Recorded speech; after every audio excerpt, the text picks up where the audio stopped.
Agora são 8 horas e 21 minutos. Há pouco, o Banco Central divulgou a ata da decisão que manteve a taxa Selic em 15% ao ano.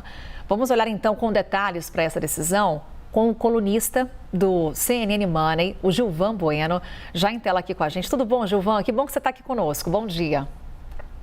Carol e nossa audiência, que alegria revê-la em um dia super importante para a política econômica do país para o ano de 2026. Exatamente, né, Gilvan? Vamos lá. Tivemos o comunicado, obviamente, depois da decisão do Copom de manter a taxa Selic em 15% ao ano, com uma sinalização de corte da Selic em março.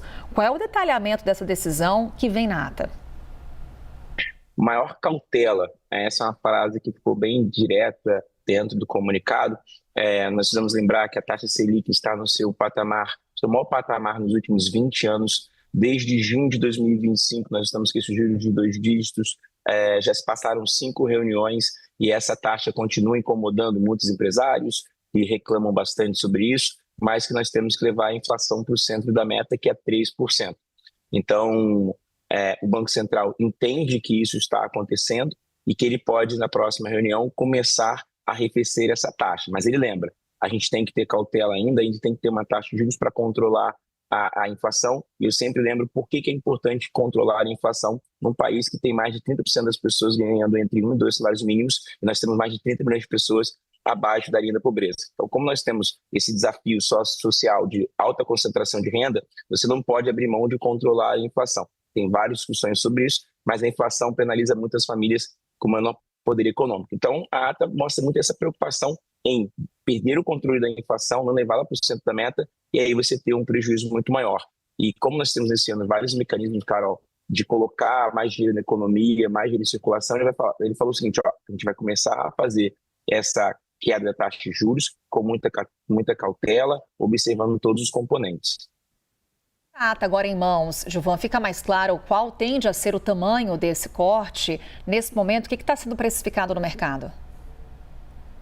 Carol, você fez a pergunta que muitas pessoas estão fazendo, principalmente no mercado financeiro e alguns investidores, que é a pergunta de qual o tamanho do corte. Agora, na última reunião, tinha uma discussão se iria ser 0,25 ou 0,50. Olhando aqui algumas casas de investimento, eu comecei a conversar com algumas casas na minha última visita em São Paulo, e essas casas falam muito, algumas casas falam muito em 0,75, que já é uma coisa muito brusca. Olhando essa ata, parece que vai ser um corte mais moderado.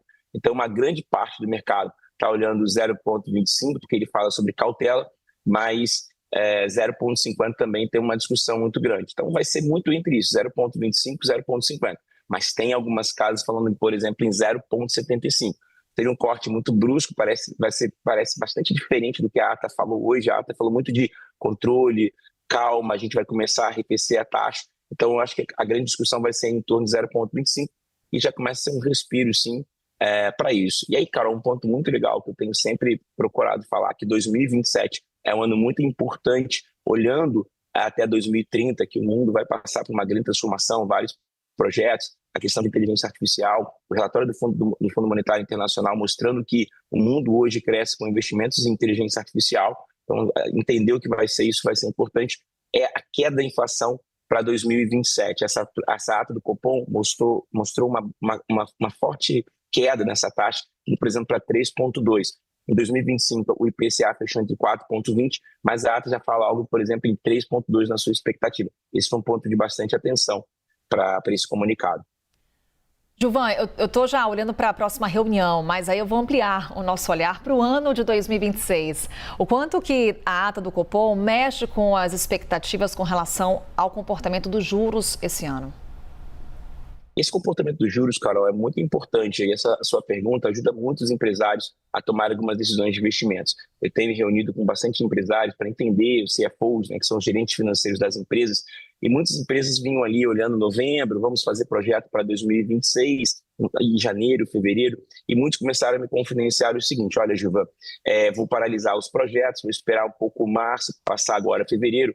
Fevereiro tem 18 dias úteis, e esse ano, como eu destaquei no meu artigo no blog da CNN Money, esse ano nós temos aqui 10 grandes feriados prolongados, nós temos Copa do Mundo, nós temos eleições, e historicamente você tem uma atividade menor, principalmente ano de eleição. Ontem os trabalhos começaram no Congresso, e a gente sabe que agora, a partir do dia 4 de abril, muitos já irão se licenciar para assumir suas posições políticas. Então, essa questão de atividade econômica, isso é discussão entre várias pessoas, vai ser o ponto central desse ano.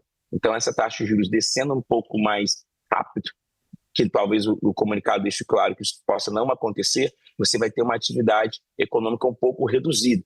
Tanto que, se você olhar a ata do Copom, essa queda da inflação também está atribuída a isso, com essa projeção de 3,2%.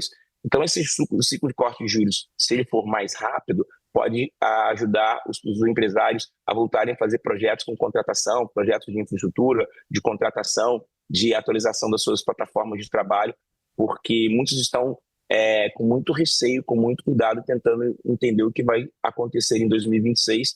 E aí muitos já falam, por exemplo, em retornar com projetos de grande magnitude de investimentos para 2027. E aí, Gilvan, para a gente encerrar, destacar o cenário internacional, porque ele foi lembrado no comunicado do Banco Central, na última reunião. Como é que ele aparece nessa ata? Qual que é o peso do que está acontecendo no exterior nas próximas decisões do Comitê de Política Monetária do Banco Central? Lembrando o que está acontecendo lá nos Estados Unidos, né? Mais uma vez, shutdown, paralisação parcial.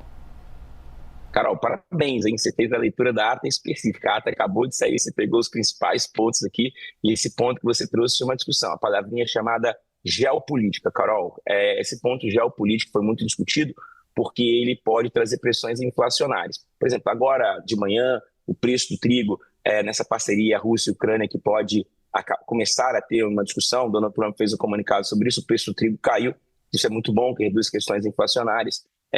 Mais conflitos geopolíticos podem acender algumas pressões inflacionárias. Essa é uma discussão importante e é por isso que ele atribui essa questão da ata e mostrar uma queda de juros um pouco menor. Por quê? Vamos pensar que na última semana nós tivemos aqui a questão da prata e do ouro com uma desvalorização de mais de 40%, todo mundo comentando sobre isso. A gente teve, por exemplo, a indicação de novo representante para o Fed, que trouxe uma estabilidade, principalmente para os mercados internacionais. Essa volatilidade é ruim, porque isso pode trazer pressões em alguns cenários. A gente tem aqui a discussão, que é muito importante lembrar, a queda do dólar não é atribuída pela nossa política fiscal, nós não temos controle sobre isso, mas sim, Donald Trump, recentemente, no comunicado que ele fez para um veículo internacional, ele destacou que a estratégia dos Estados Unidos é descer o dólar, que é a estratégia do Stephen Miller, que é o conselheiro de assuntos econômicos da Casa Branca, e ele fala muito sobre isso, sobre um dólar mais baixo, para ele conseguir tirar essa diferença da sua balança comercial. Mas o conflito geopolítico, por exemplo, pode trazer pressões muito grandes. Também lembrando que Donald Trump fechou uma parceria importante com a Índia, mas qualquer conflito geopolítico, a gente tem 3 aqui grandes acontecendo no atual momento, alguma questão no Irã, alguma questão entre Rússia e Ucrânia, principalmente essa questão que aconteceu com a Venezuela, e essa expectativa que ia ter alguma coisa na Groenlândia trouxeram algumas pressões inflacionárias. Então, a ata fala muito sobre conflitos geopolíticos, que, por exemplo, pode gerar uma inflação de alimentos, e aí acaba um pouco os nossos planos, porque a inflação de alimentos tem um grande peso dentro do IPCA, que é a nossa meta de levar para 3%. Gilvan Bueno nos ajudando aqui nessa leitura da ata do Copom, divulgada há pouco. Gilvan, muito obrigada. Claro que está de olho aí no mercado, que hoje vai reagir às indicações e ao detalhamento dessa decisão do Comitê de Política Monetária do Banco Central. Até uma próxima, Gilvan. Bom dia.